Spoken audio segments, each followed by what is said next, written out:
ఏమండోయ్, మీ కథానాయిక ఏకంగా ఇంటికి వచ్చేసింది. ఏంటలా చూస్తున్నారు? సరికొత్త ప్రేమ కదా, ఎడబాటు తట్టుకోలేక వచ్చుంటుంది.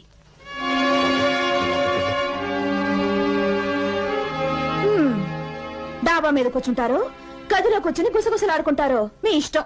నేను వెళ్ళి పలహారాలు పళ్ళ రసాలు పంపిస్తాను. నేను మీతో మాట్లాడాలని వచ్చానండి. అయ్యో, ఆ ముక్క చెప్పవే మరి. ఆయన గారి కోసం వచ్చావేమో అని అనుకున్నాను. ఏం మాట్లాడాలి? మాట్లాడు మాట్లాడు మాట్లాడు. మధు గారిని మీరు అనవసరంగా అపార్థం చేసుకున్నారండి. అర్థం చేసుకోవడానికి, అప్పును చేసుకోవడానికి నువ్వు తయారయ్యావుగా. అది కాదండి. నోర్ముయ్, నా మొగ్గుని వల్ల వేసుకుంది చాలక నాకు నీతులు చెప్తున్నావా? ఎంత ధైర్యమే నీకు? నేనింకా సత్యకాలపు మనిషిని కాబట్టి నీతో మాట్లాడుతున్నాను, లేకపోతే నీ గోపు గుయ్యం అనిపించేదాన్ని. సీత, ఏం మాటలవి? ఏమిటి? అది మీ వెనక పడింది కదా అని దాన్ని వెనకేసుకొస్తున్నారా?